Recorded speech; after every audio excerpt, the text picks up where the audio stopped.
हाय साथियों, आप सभी का स्वागत है आपके अपने कॉन्सेप्ट क्लासेस में। दोस्तों, मैं हूं महानंद, एक बार फिर से आप सभी के सामने में एक नए वीडियो के साथ आया। दोस्तों, इस वीडियो में हम लोग देखेंगे 10वीं क्लास बिहार बोर्ड यूरोप में राष्ट्रवाद से संबंधित बहुत ही महत्वपूर्ण प्रश्न।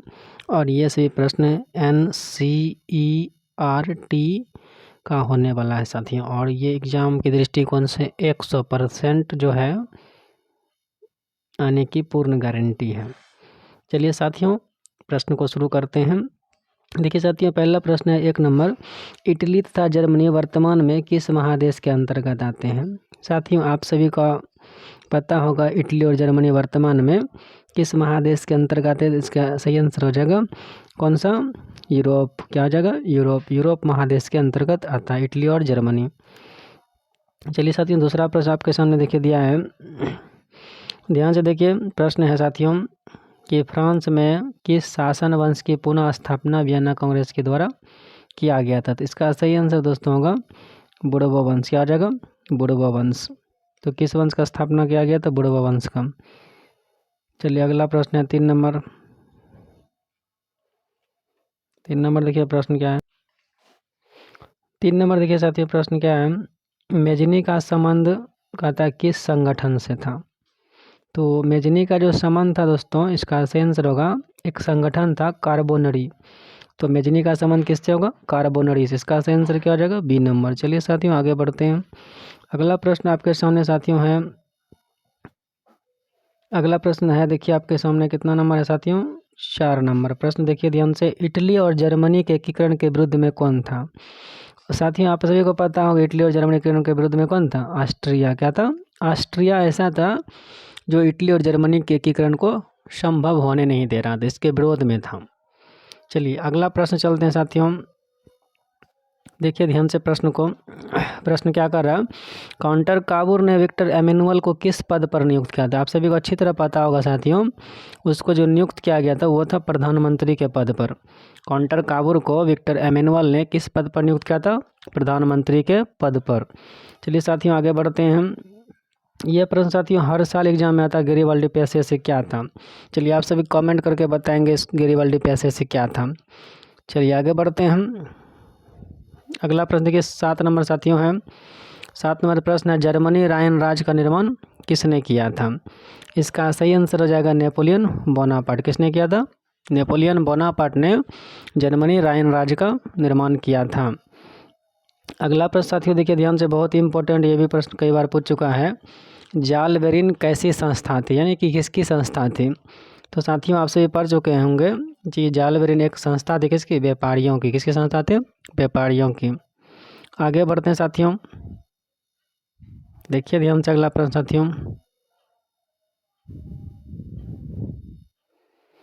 चलिए आप सभी जल्दी से वीडियो को लाइक कर दें और चैनल को हो सके तो सब्सक्राइब कर दें, और ताकि नए नए नोटिफिकेशन आप सभी को मिलता रहे। चलिए साथियों हम लोग चलते हैं प्रश्न संख्या कितना में, आगे चलते हैं प्रश्न संख्या 9 नंबर। देखिए बहुत इंपॉर्टेंट प्रश्न होते हैं, रक्त और लौह की नीति का अवलंबन किसने किया था, यानी किसने दिया था रक्त और लौह की नीति? तो साथियों रक्त और लौह की नीति जो दिया था वो कौन थे? बिस्मार्क। कौन थे? बिस्मार्क। किसने दिए थे? बिस्मार्क। किसने दिया था रक्त और लौह की नीति? बिस्मार्क ने। तो आगे बढ़ते हैं साथियों, अगला प्रश्न देखिए आपके सामने है, फ्रैंकफर्ट की संधि कब हुई थी? तो आप सभी को पता होगा कि साथियों फ्रैंकफर्ट की जो संधि हुई थी वो हुई थी 1871 में। कब हुआ साथियों? 1871 में कौन संधि हुआ था? फ्रैंकफर्ट की संधि हुआ था। अगला प्रश्न देखिए ध्यान से, क्या साथियों प्रश्न है, देखिए ध्यान से साथियों, प्रश्न संख्या आपका दे रखा है कि नेपल्स की संधि कब हुई थी? क्या प्रश्न साथियों है, नेपल्स की संधि कब हुई थी? इसका सही आंसर जो होगा साथियों 1823 में हुआ था। कब हुआ था? 1823 में। नेपल्स की संधि कब हुआ था? 1823 में। चलिए साथियों आगे बढ़ते हैं। अगला प्रश्न देखिए ध्यान से, सॉरी साथियों, नेपल्स की क्रांति 1823 में नहीं 1821 में। नेपाल क्रांति कब हुआ साथियों? 1821 होगा। कितना में होगा? 1821 में होगा। कब होगा? 1821 में। चलिए आगे साथियों अगले चलते हैं। अगला प्रश्न देखिए ध्यान से साथियों, क्या प्रश्न है, चार्टिस्ट आंदोलन कहाँ हुआ था? क्या प्रश्न साथियों, चार्टिस्ट आंदोलन कहाँ हुआ था? देखिए साथियों चार्टिस्ट आंदोलन कहाँ हुआ था आप सभी को पता होगा। तो चार्टिस्ट आंदोलन जो हुआ साथियों वो हुआ था इंग्लैंड में। कहाँ हुआ था? इंग्लैंड में। याद रखेंगे साथियों, कहाँ हुआ था? इंग्लैंड में। कहाँ हुआ था? इंग्लैंड। तो इसका सही आंसर क्या होगा साथियों? ये हो जाएगा इंग्लैंड में। कहाँ हो जाएगा? इंग्लैंड। चार्टिस्ट सम्मेलन कहाँ हुआ था? इंग्लैंड में। चलिए आगे बढ़ते हैं। अगला पॉइंट देखिए साथियों ध्यान से, यूनान को, क्या प्रश्न साथियों? यूनान को स्वतंत्र राष्ट्र घोषित किया गया था कब? तो देखिए इसका सही आंसर हो जाएगा साथियों कितना? 1832 में। यानी कि यूनान जो आज़ाद हुआ था कब हुआ था? 1832 में हुआ था। याद रखेंगे कब हुआ? 1832 में। अगला प्रश्न देखिए ध्यान से साथियों, बहुत ही इम्पोर्टेंट प्रश्न है। कार्बोनरी संगठन किस वर्ष बना था? कार्बोनरी संगठन किस वर्ष बना था? तो कार्बोनरी संगठन जो साथियों बना था वो कब बना था? 1810 में। कब बना साथियों? 1810 में कार्बोनरी संघ बना था। अगला प्रश्न देखिए साथियों क्या है, ध्यान से देखिए। एंड्रियापोल की संधि किस वर्ष हुई थी? क्या प्रश्न है साथियों? एंड्रियापोल की संधि किस वर्ष हुआ था? तो इसका जो सही आंसर साथियों होगा 1829 में होगा। कब हो जाएगा? 1829 में। एंड्रियापोल की संधि कब बना? 1829 में। कब बना था? 1829 में बना एंड्रियापोल की संधि हुआ था 1829 में। अगला प्रश्न देखिए साथियों क्या है, 16 नंबर क्वेश्चन है, एंड्रियापोल की संधि किन दो देश के बीच हुई थी?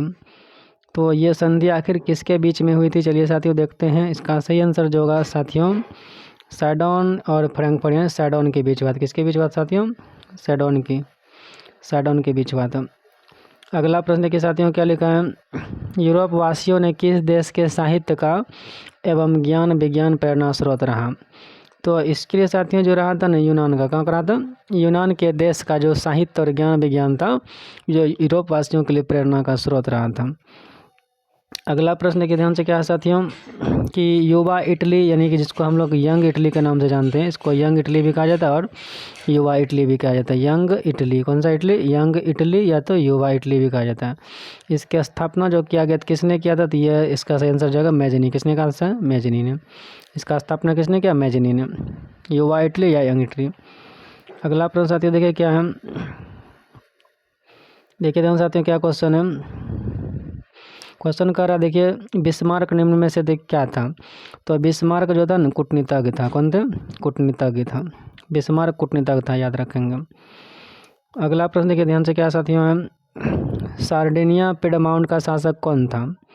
तो इसका सही आंसर साथियों क्या आ जाएगा बताइए आप सभी। इसका सही आंसर देखिए क्या दिया? Victor Emmanuel. क्या दिया? Victor Emmanuel. इसका सही आंसर जो होगा साथियों ये हो जाएगा विक्टर एमेनुअल। यानी कि सार्डिनिया और पिडमाउंट का शासक कौन था? Victor Emmanuel. विक्टर एमेनुअल, याद रखेंगे। अगला प्रश्न देखिए क्या साथियों है, देखिए ध्यान से, यूनानी स्वतंत्रता आंदोलन के दौरान कौन ब्रिटिश शासक शहीद हुए थे? आखिर कौन था जो शहीद हो गया? इसका सही आंसर साथियों हो जाएगा लॉर्ड बायरन। लॉर्ड बायरन नाम का एक अंग्रेज कवि था जो कि यूनान के स्वतंत्रता आंदोलन के समय ये शहीद हो गया था, लॉर्ड बायरन, याद रखेंगे। अगला प्रश्न देखिए साथियों क्या क्वेश्चन है कि जाल वेराइन की स्थापना किस राज्य ने किया था? तो जाल वेराइन की स्थापना जो किया था ना परसा ने किया था। किसने किया साथियों? परसा ने। तो इसका सही आंसर क्या आ जाएगा साथियों? परसा। क्या आ जाएगा सही आंसर? परसा। अगला प्रश्न देखिए ध्यान साथियों क्या प्रश्न है, हंगरी की भाषा क्या थी? सही आंसर इसका दोस्तों होगा मैग्यार। क्या हो जाएगा? मैग्यार। हंगरी की भाषा क्या हो जाएगा साथियों? मैग्यार। याद रखेंगे साथियों क्या आंसर होगा? मैग्यार। क्या होगा? मैग्यार। हंगरी की राष्ट्रभाषा क्या हो जाएगा? मैग्यार। याद रखेंगे क्या आ जाएगा? मैग्यार। चलिए आगे बढ़ते हैं। अगला प्रश्न देखिए क्या साथियों है, यूनान के स्वतंत्रता संग्राम में किसकी पराजय हुई थी? यूनान के स्वतंत्रता संग्राम में जो पराजय हुआ साथियों वो है, किसकी पराजय हुई यूनान के समय? यूनान के स्वतंत्रता संग्राम में तुर्की का। किसका हुआ था? तुर्की हार गया था। चलिए आगे बढ़ते हैं साथियों क्या प्रश्न है, मारी आन किस देश के राष्ट्रपति का प्रतीक है? यानी कि मारी आन जो था किस देश के राष्ट्रवाद का प्रतीक था? तो ये राष्ट्रवाद कहाँ का प्रतीक था साथियों? ये था फ्रांस का। कहाँ का था? फ्रांस का। यूरोपीय सभ्यता का पालना किसे कहा जाता है? यूरोपीय सभ्यता को पालना किसे कहा जाता है? तो यूनान को कहा जाता है। किसे कहा जाता है? यूनान को कहा जाता है। किसको कहा जाता है? यूनान को। चलिए आगे देखते हैं साथियों किसको कहा जाता है? यूनान को। आगे देखेंगे किसको कहा जाता है? यूनान को।